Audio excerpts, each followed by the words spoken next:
What about you guys? How's it going? I hope you're all keeping well today. Hope everything is good where you are. So September is kind of a special month to me because not only at the start of it, the 2nd of September, it's my day of birth. Keep that in your diaries.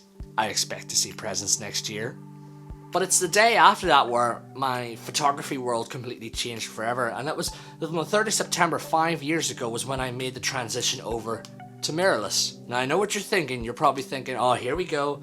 Here's another mirrorless fanboy and saying why mirrorless is so great, why every camera nowadays should be mirrorless as well. Well, yeah, that's kind of why I wanted to do this video, because I didn't think 5 years ago that I would ever move over to not only Sony cameras, but to mirrorless as a whole. I mean, this is the A7 Mark I, this is the first edition, and it's still one of my main cameras. This thing has traveled with me all over Northern Ireland, south of Ireland, England, Scotland, Amsterdam. It's been places with me, and it's still one of my main cameras. I still use it for a lot of my own concert work. Yeah, sure, I would still love the A7 Mark III, mind you. This camera is still my baby. It's still my #1 choice. I still very highly recommend it to this day, even though it doesn't have as many of the features as what's in the cameras now, but I still love this guy. So for today's video, I wanted to give you 5 reasons why I would recommend mirrorless. Now this doesn't mean this video has been sponsored by Sony or by any brand that does mirrorless cameras.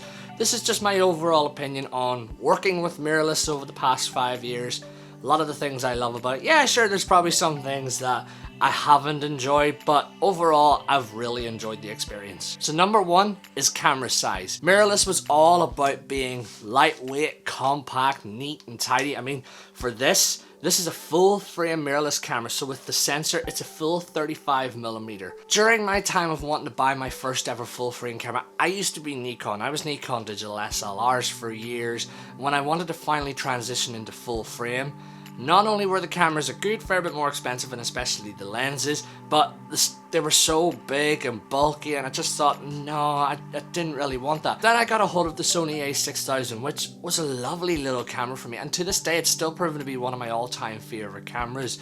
And it was that camera that got me wanting to look into mirrorless, but still not on the APS-C level, because I worked with APS-C for a long time. I wanted to move into full frame, and the main one that was on the market at the time was the A7 Mark I. So we have a lightweight camera, we have something that's nice and small, nice and neat. We have a full frame sensor on here. This is about half the size and half the weight than what any Nikon full frame digital SLR would have been at the time. Even the lenses, most of the lenses are a lot more smaller and lightweight. Yeah, sure, not all of them are, but most of them are. So that was the one thing that really helped me, especially since I travel to gigs quite a good fair bit. I don't want anything big and bulky, and this just really helped me. I mean, when I had the A6000 on a loan all those years ago, I was working at a wedding, and I was using my D7000, the Nikon, most of the day, but I also had the A6000 as a backup with a little 50mm on it. And I have to say, I really enjoyed working with that A6000 during a wedding. It was just nice and neat. Nice that I can just tuck away to the side. It wasn't obstructive or anything. And again, like I say, I was just really blown away with the sheer performance, and that's why I really wanted to move over to mirrorless, was just because of the size, the weight. Yeah, sure, price probably played a big role as well, but size was one of the biggest things. Reason #2, EVF. I love electronic viewfinders.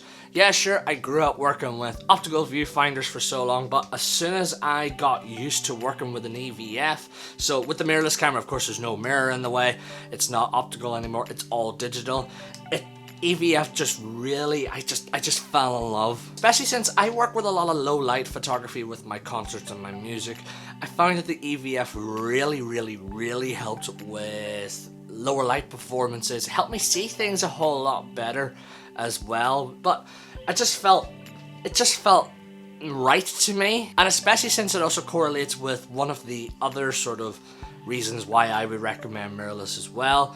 We'll be talking about that in a little second, but to me, I just really enjoyed working with it. It took a bit of getting used to, I have to say, especially when I went out to my first gig. It did take a bit of getting used to, but once I got the hang of it, I just can't go back to OVFs anymore. There was one time, again, I was working at a wedding. I had my Sony A7 out, but I also had on loan the 5D Mark II. Absolutely fantastic camera, but throughout the day, there was times I was bringing the camera up and it just didn't feel right to me. I just didn't feel comfortable with it anymore. I just felt so used to EVFs then, and especially in the lower light conditions, it just really helped for me. So like I said, this transitions into reason number 3, and that is live exposure. This is the one thing that I always talk about with people when it comes to learning about exposure, wanting to buy their first ever camera, is that that's what's great about mirrorless, is that you get live exposure. What you see is what you get. So if you were to underexpose your photograph on this camera, yeah, you're going to see it on the screen and the viewfinder. If you were going to overexpose, again, you're going to see screen, viewfinder. You're literally seeing what you're getting, which really, really, really helps, especially since it worked alongside with me working in the lower light photography.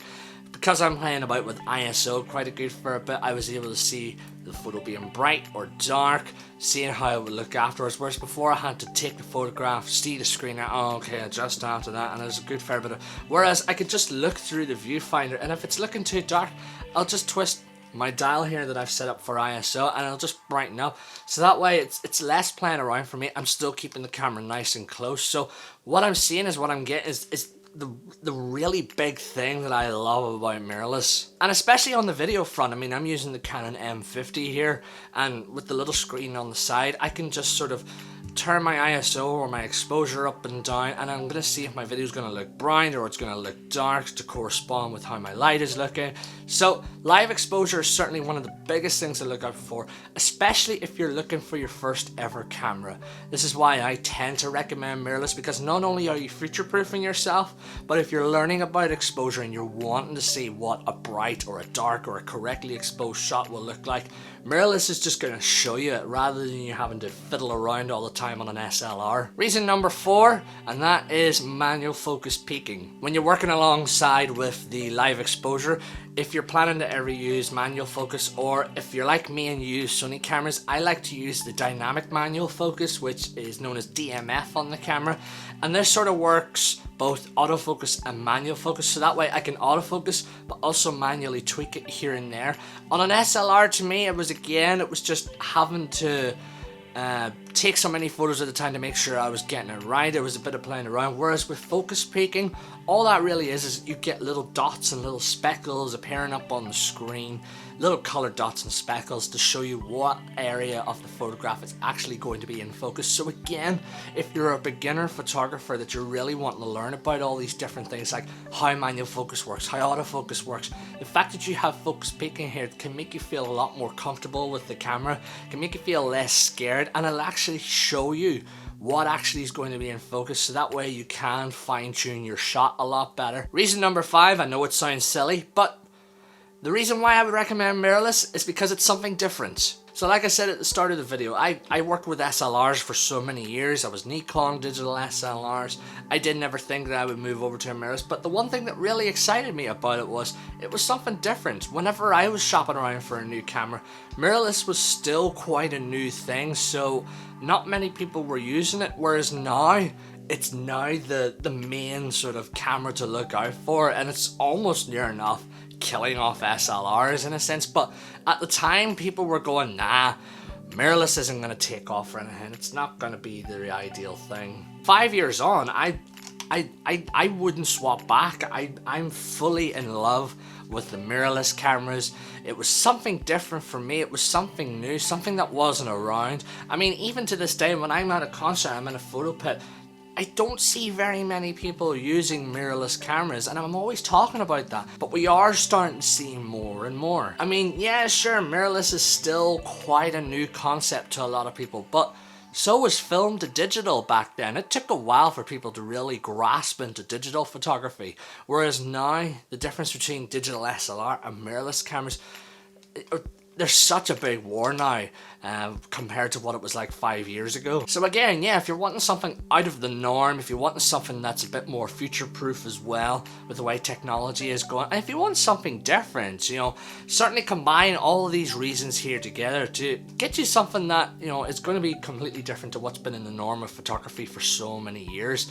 I mean, mirrorless now has certainly come a long way, and I'd say in the next 5 years, we're just going to see more and more and more mirrorless cameras, and I think less and less digital SLRs. Now, in no way have I been meaning to shoot down SLRs in this video, because they still play a vital role in the photography world to this day. People still love them. I mean, there's a lot of people that like the whole traditional style, especially like when we look at compared to digital to film. There's a lot of people that still love to use film cameras. There's still a lot of people that are used to playing with SLRs, and that is fine, because a lot of people still like the size, the weight, the opticalness as well, the more sort of natural type of style, I would say. So if you've been on the fence about mirrorless for a while, well, let me know in the comments down below. Let me know some of your thoughts. Let me know why you've been on the fence. Let me know what some of the things that are making you move away from it. And if you own a mirrorless camera, great. Let me know again in the comments down below. Let me know some of your thoughts.